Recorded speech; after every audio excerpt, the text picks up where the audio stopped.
Rabbil alamin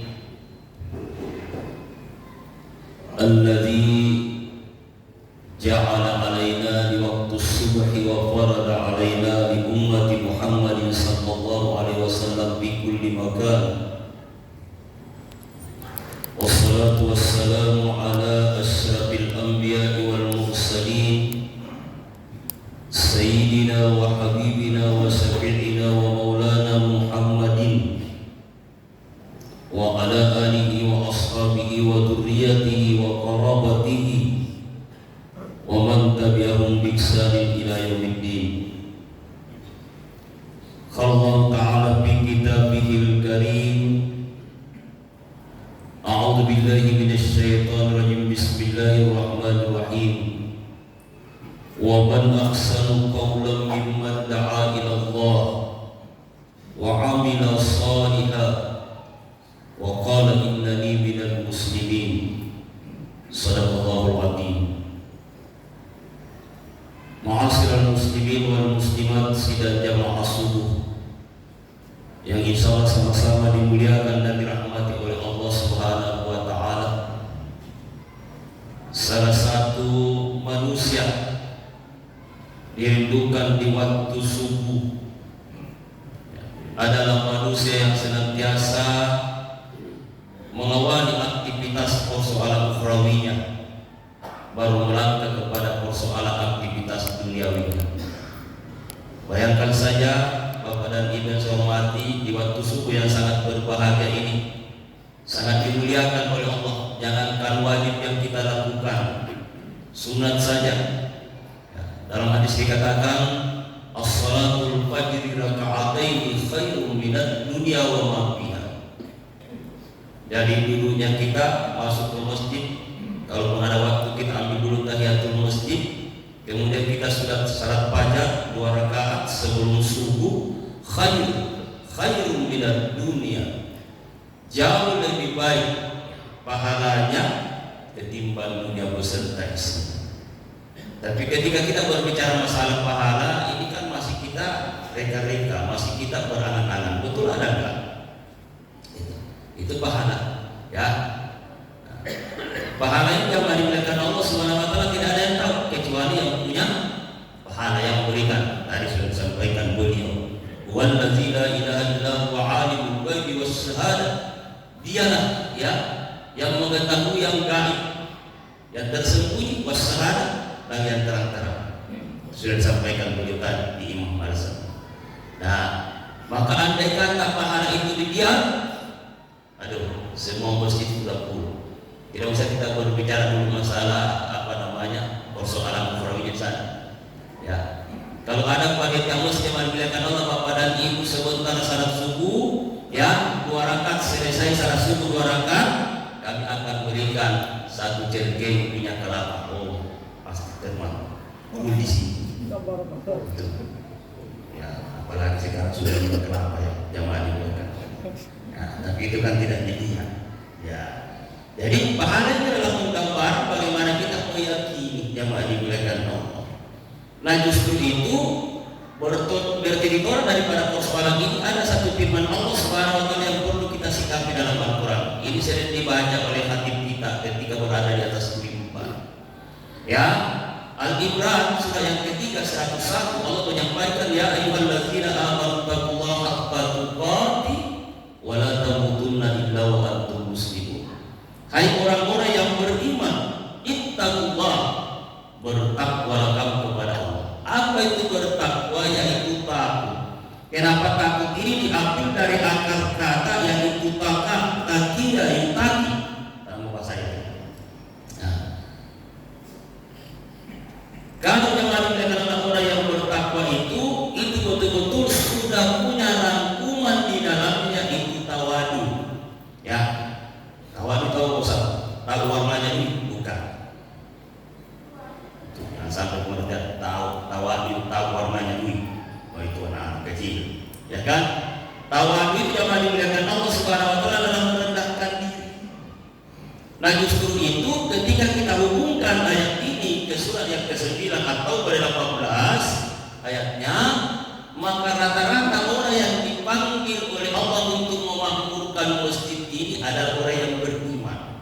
Karena di awal, ya ayyuhalladzina amanu, hai orang yang beriman, ittaqullah, bertakwalah kamu kepada Allah haqqa tuqatih, dengan sebenar-benarnya takwa. Wala tamutunna, Allah tidak memperkenankan kita mati, jangan engkau mati. Wala tamutunna illa wa antum muslimun, kecuali engkau dalam keadaan selamat. Berarti kita orang yang bertakwa itu disuruh memilih mati. Kalau begitu proses berarti bukan maunya Allah. Nah ini makanya harus dijernikan di tafsir, ya, lain terjemahan, lain tafsir. Ya. Jadi Allah menyampaikan ketika engkau bertakwa berarti engkau tidak akan mati selain daripada keadaan selamat. Itu tafsirnya. Ya. Wala tamutunna, dan jangan engkau mati illa wa antum muslimun, kecuali engkau dalam keadaan selamat. Nah, bagaimana resepnya orang-orang yang akan diselamatkan oleh Allah Subhanahu wa taala? Ya, kita akan kaji di pagi yang sungguh yang berbahagia ini adalah surah At-Taubah, surah yang ke-9 18. Jadi Allah menyampaikan innama ya'muru masajidallah. Sesungguhnya orang-orang yang memakmurkan masjid, ya, memakmurkan masjid. Landasannya apa? Pertama iman, harus beriman kepada Allah. Man amana billah. Apakah sekedar kita beriman, saya percaya kepada Allah, anak kecil juga bisa. Ya. Iman dalam konsep harus hormati tarkul khair li ajril amal. Itu dalam konsep imam. Imam itu selalu mengedepankan kebaikan untuk mendapatkan amal. Itu di jalan. Orang-orang yang beriman harus hormati pahala yang paling ringan ikhwan kiram, ketika dia sementara berjalan ada duri dia singkirkan. Itu yang paling dekat itu orang yang beriman. Kenapa? Karena berpikir bukan untuk pribadinya, berpikir untuk orang lain. Siapa tahu ada yang selanjutnya yang jalan ini, ya bagaimana kalau kena duri? Harus hormati. Nah, kenapa? Karena orang yang beriman itu cuma satu, inna fil jasad. Sesungguhnya dalam diri manusia itu ada segumpal darah. Semua manusia menyampaikan seperti itu, ya kan? Nah, apa yang dirasakan Bapak, sejak saya merasakan. Makanya konsepnya itu dalam surah Al-Hujurat, orang yang beriman itu adalah bersaudara. Innamal mu'minuna. Sesungguhnya orang yang beriman itu bersaudara. Nah, jadi tadi yang memakmurkan masjid adalah orang yang beriman kepada Allah Subhanahu wa taala. Bukan sekedar itu. Ya, begitu dia masuk ke masjid bukan melihat kaligrafi yang begitu indah, tidak. Wa aqamus shalah. Dia mendirikan salat. Pertanyaannya salat apa itu yang kita dirikan? Salat tahiyatul masjid. Apa itu tahiyatul masjid? Menghormati masjid. Ya. Ketika kita menghormati masjid sama dengan menghargai Rasul. Kenapa? Inna buyuti fil masajid. Sesungguhnya rumah kata Allah Subhanahu wa taala adalah masjid-masjid yang ada di dunia ini. Baginda Rasul tidak pernah menginjakkan kakinya di alas salib. Benar.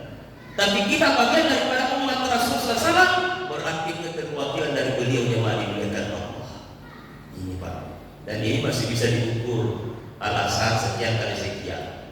Saya pernah membaca satu kitab pada Surmati tentang kemuliaan Allah Subhanahu wa taala diberikan kepada orang-orang yang cinta kepada masjid. Masjid ini nanti di yaumil mahsyar 70.000 kali besarnya al-masjid. Ya kan? Kalau sampai dilipat gandakan 70.000 kali, Pak. Untuk siapa itu yang dimuliakan Allah? Masjid ini, ya, dengan izin Allah Subhanahu wa taala diperintahkan malaikat, ya, aku berikan izin kepada malaikat, ya, saya jalankan masjid ini untuk mencari orang-orang yang pernah singgah di al-Azhar. Coba. Itu alasan. Jadi orang-orang yang pernah mampir salat cinta dan hormati dari sekian tahun yang lalu itu nanti kaki itu. Apa yang saya teringat dulu harus hormati. Ini kesadaran sendiri bagi saya, adalah sari yang dimuliakan Allah. Jadi dulu kan saya kemar ikut MTQ alasan mati. Cerita sedikit sampai waktu itu saya ikut cerdas terma. Ya, yang itunya harus hormati Dewan Hakimnya itu baru mengatakan ini saya sudah sampai di belakang, sudah sampai ada proses itu tidak bisa ikut, itu hafalan Al-Quran, ya sudah tahu. Akhirnya waktu itu yang dimuliakan Allah saya didis, ya tidak dapat nomor, yang dimuliakan Allah itu sampai bisa dikasih penghargaan waktu itu dari sini. Baik, ada hormati. Jadi itu 70.000 besarnya Masjid Al-Azhar ini mencari orang-orang yang memakmurkan masjid. Nah, sebaliknya harus hormati 70.000 juga besarnya ya Masjid Al-Azhar ini untuk mencari orang-orang yang tidak pernah singgah, tidak pernah singgah di masjid itu. Apa? Kata Allah kepada mereka, angkat itu masjid ya, tindis mereka itu orang-orang yang tidak pernah singgah di sini. Makanya bagi Rasul itu semua masjid di dunia ini adalah rumah. Nah, ikhwan kita. Jadi selesai kita mendirikan salat dan hormati, ya, apakah itu tahiyatul masjid, apakah itu salat sunat mutlak, apakah itu salat qabliyah, apakah itu ba'diyah yang dimuliakan Allah, ini kesemuanya dikategorikan adalah memakmurkan masjid. Man amana billah wal yaumil akhir wa aqama shalah, mendirikan salat. Ya. Kemudian tentu pertanyaan, malam di Al-Azhar ini beredar celengan. Nah, Anda hormati, kalau panitia tidak mengedarkan celengan Pak Anda hormati, berarti kita juga termasuk terbebani. Kenapa? Ya, bebannya apa? Perintah dalam Al-Quran, wa ma'ataz zakat, mengeluarkan sebagian apa yang punya. Ini zakat sebenarnya, ini nanti sebentar malam kita akan korek. Zakat ini adalah pembersih. Itu. Dulu yang mereka saya sedikit di zaman baginda Rasul sampai kepada sahabat Abu Bakar sampai kepada Umar, ya itu dulu tidak ada amil, tidak ada amil, ya tidak ada amil di pasar di masjid. Tapi amilnya itu berjalan. Kenapa? At-Taubah surah yang ke-9 101 menyampaikan khusmin amwalihim sadaqah, datangi mereka itu bagi orang-orang yang akan mengeluarkan zakat. Seperti Pak Aris katakanlah amin harus datangi rumah-rumah bayar zakat itu. Tapi sekarang ini kan sudah tidak bisa dipakai mobil itu, ya kan? Jamaah sama itu nanti sebentar kita akan sebutkan banyak. Nah, jadi atas zakat, mengeluarkan zakat. Nah, kemudian selanjutnya walam yakhsha Allah, kendati pengaruh dari mana mempengaruhi agama terlalu banyak ke masjid, ya macam tidak punya dunia masjid terus. Ada hormati, biasa kan begitu, ada orang-orang di sini. Wah, saya tidak sangka kamu ya. Dulu itu kamu aduh, biar pintunya masih kau tidak kenal. Tapi sekarang ini, wah rajin betul. Nah, artinya apa yang dikatakan Allah Subhanahu wa Ta'ala? Kita merasa bersyukur ketika ada orang diberikan hidayah oleh Allah Subhanahu wa Ta'ala sebelum dia meninggalkan dunia ini. Nah, lebih baik mantan preman ketimbang mantan ustaz. Kalau saya lihat dulu itu biar putihnya masjid itu tidak tahu nomor berapa itu masjid, warnanya apa gitu. Tapi nah ini jadi model sebanyak itu yang mengajarkan Allah tidak lain kecuali kepada Allah. Kenapa? Kan Allah yang memberikan petunjuk. Walam yakhsha Allah wa ulaika asa ayyakunu minal muhtadin, mereka itu mendapatkan petunjuk di sisi Allah Subhanahu wa Ta'ala. Apa itu petunjuk? Hidayah. Apa itu hidayah yang diberikan Allah Subhanahu wa Ta'ala? Nah, ini. Jadi hidayah ada penggarisan dalam surah yang ke-13, surah Ar-Rahman ayat yang ke-8. Ya. Jadi hidayah itu harus dicari, Pak, bukan ditunggu. Harus dicari. Nah, ada orang yang tadinya non-Islam, ya, tapi dia berusaha dan meninggalkan Allah Subhanahu wa Ta'ala untuk senantiasa namanya meraih kebenaran, maka diberikan hidayah oleh Allah. Ada orang kata itu yang mendapatkan hidayah, proses kami Islam ini kan tidak mendapatkan hidayah. Tapi lebih bobrok lagi ketika ada orang Islam tapi dia sendiri tidak pernah mendekatkan diri kepada Allah, berarti jauh daripada petunjuknya. Maka ini yang dikatakan dalam Al-Quran, Inna Allah la yughayyiru ma biqaumin hatta yughayyiru ma bi anfusihim. Itu surah yang ke-13 surah Ar-Rahman ayat yang ke-8. Sesungguhnya Allah Subhanahu wa taala tidak akan merubah sesuatu kaum itu hatta yughayyiru ma bi anfusihim, sehingga kaum itu bersungguh-sungguh untuk bisa merubah dirinya sendiri. Jadi kita manusia ini tidak selamanya begitu, ya kan? Ada pengasimilasian, ada salmati, ada perbedaan, ada perubahan. Nah ini. Nah, kemudian selanjutnya, bagaimana orang-orang yang sedang memakmurkan masjid nanti dia ambil maksana salmati? Nah, kita kembali kepada Al-Quran dan salmati. Ya, di sini Al-Quran menyampaikan bahwa di dunia ini masih bisa kita katakan bahwa itu ayah saya, itu saudara saya, ya kan? Itu istri saya, itu suami saya. Tapi nanti dia memaksa itu nafsi. Yauma yafirrul mar'u min akhihi wa ummihi wa banihi wa sahibatihi, ya, wa bani likulli imri'in sha'nun yughni. Jadi nanti dia kiamat begitu. Di situ kan dalam rajin syarat. Saya sama ini selama sana di dunia saya tidak pernah syarat. Bagaimana kalau syaratnya dikali sebagian kan? Saya juga mau surga bulan bisa. Itu nafsi jamaah dimerdekakan Allah. Nah, maka manusia itu dengan hidup pikirnya nanti pada pasar jamaah dimerdekakan Allah. Ya, saya pernah membaca satu kitabnya ini Daqaiqul Akhbar, dikatakan bahwa bagaimana tidak manusia ya sampai pun ya sudah tidak saling mengenal, itu bapak saya, itu suami saya, itu istri saya. Kenapa? Yang dia perhatikan itu adalah perasaan ataupun suasana hari kiamat, yang dimana sejengkal matahari dari kepala jamaah dimerdekakan Allah. Bukan matahari. Ini kan sebagian tata surya yang diciptakan oleh Allah Subhanahu wa taala yang paling terpanas diangkat ke sana. Dan itu tidak sampai kepada bumi. Kenapa? Andai kata matahari yang terpanas jamaah dimerdekakan Allah atau tata surya yang terpanas, maka tidak ada kehidupan yang bisa hidup di dunia. Itu nanti kan. Nah, namun ada manusia yang terang yang dimerdekakan Allah. Siapa gerangan yang terang itu? Ada 7 golongan, tapi satu saja yang kita bahas. Ya, di suku yang sangat berbeda. Dalam sebuah hadis yang diriwayatkan oleh Abu Dawud bin Nasai, sab'atu yudhilluhumullahu yawma la zilla illa zilluh. Ada 7 golongan manusia yang akan mendapatkan naungan paling di hadapan Allah, yang tidak ada naungan, tidak ada paling selain daripada naungannya Allah Subhanahu wa taala. Di antaranya wa rajulun qalbuhu mu'allaqun bil masajid idza akhraja hatta ya'uda bihi ilaihi.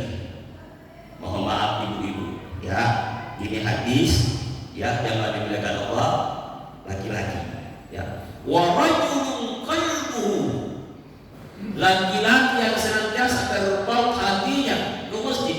Wa rajulun qalbuhu bil masajid, di dalam masjid. Idza akhraja hatta ya'uda fi ilaihi, ya, masuk di masjid, melakukan tahiyatul masjid atau salat apa saja. Kemudian idza akhraja, salat itu keluar bahasa Arab. Ya, apabila dia sudah keluar ke masjid, hatta ya'uda fi ilaihi, hatinya itu tetap dia simpan di dalam masjid. Itu Pak. Dia keluar ke masjid tapi hatinya selalu terpaut ke masjid. Hatta ya'uda fi ilaihi. Nah, maka orang yang semacam ini yang dimerdekakan Allah diberikan undangan VIP. Tidak tahu itu VIP. Nah, ini undangan. Dari mana undangan itu? Baca sendiri. Ini undangan luar biasa. Saya ditempatkan di surga Jannatul Firdaus, karena surga yang paling tertinggi itu adalah Jannatul Firdaus. Apa yang pernah saya lakukan? Ada sama. Ya, apa yang pernah saya lakukan? Nah, kata malaikat, ini catatanmu selama kamu hidup di dunia, kamu tidak terlepaskan hatimu ke masjid hatta yang udah bihilah. Jadi dia masuk keluar kembali lagi kembali mereka. Nah, maka sebagai kesimpulan daripada pembahasan suku yang sangat berbahagia ini, ya, bulan suci Ramadan ini jangan kita jadikan bulan seminar. Mohon maaf, jangan kita jadikan bulan seminar. Apa itu? Jangan nanti bulan suci Ramadan baru kita haji ke masjid. Habis bulan suci Ramadan mundur teratur. Ya, pada tahun ini Pak Kundraya, mohon maaf, saya singgung sedikit bahasa Bugis. Ajar tak kurang malu lembut kekala kota. Ya, harus sama. Apa yang biasa? Ya, waktu Ramadan aja nama sepanjang Di sini kurang sebanyak, udah melepuh, betul dalam koma. Ini jamaah dimuliakan Allah semua tidak diharapkan. Ya begitu juga dari pihak laki-laki. Ya, kenapa laki-laki justru ini jamaah dimuliakan Allah adalah imam. Memang akhlaknya ibu-ibu itu di rumah untuk melaksanakan ibadah salat dan maksudnya, tapi keabdalan itu perlu dikoreksi. Ya, jangan sampai seorang istri mengharapkan imam dari suaminya, sementara suaminya sendiri tidak pernah jadi imam, maka ibu sertakan istri itu mesti jamaah dimuliakan Allah. Beda itu kan? Orang yang sangat berjamaah dengan sakit itu beda. Aku beda.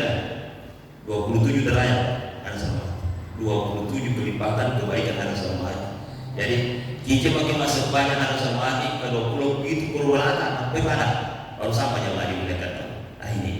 Oleh karena itu mudah-mudahan sekali lagi tidak diberikan oleh Allah Subhanahu wa taala keafiatan dan kesehatan di bulan suci Ramadan ini ya, sampai kita bisa menyudahi bulan suci Ramadan. Kenapa? Bulan suci Ramadan itu sudah diatur hitungannya oleh Allah. Ya, berapa hitungannya? Cuma 2 saja, 29 dengan 30. Tidak ada puasa 27, 28. Jangan juga terlalu rajin. Bagaimana puasa kalau saya tambah 31? Tidak ada puasa 31 jemaah dimuliakan Allah. Ya, tapi biasanya ada hormati dikurangi saja. Baik dari kaum Hawa begitu juga dari kaum Adam. Kalau sudah 27, 28 itu sudah mulai ada kemajuan. Apanya yang maju? Sabnya yang maju ke depan yang maju dimuliakan Allah. Berarti aktivitasnya berkurang. Ini kita tidak harapkan harus hormati. Kenapa? Bapak dan Ibu yang dimuliakan Allah mau dapat penghargaan kan? Ada penghargaan. Apa penghargaan dari Allah Subhanahu wa taala? Yang pertama kata baginda Rasul, penghargaannya itu insyaallah habis bulan suci Ramadan dosa kita bersih. Kenapa? Yulan wal kita, ibaratnya kita seorang bayi yang keluar dari ibu suci. Satu. Yang kedua, di malam takbir itu Allah Subhanahu wa taala berikan kita pelakat penghargaan. Apa penghargaannya Allah? Wa tukmilul iddata wa litukabirullah ala ma hadakum wa la'allakum tashkurun. Ini penghargaan sama tidak dimiliki orang lain. Sekali lagi yang masuk yang dimuliakan Allah Subhanahu wa taala, mudah-mudahan apa yang kami sampaikan bisa ada manfaatnya. Mohon maaf atas segala kekurangan. Terima kasih banyak atas segala perhatian. Bila itu wal hidayah, wallahul muwaffiq ila aqwamit thoriq. Wassalamualaikum.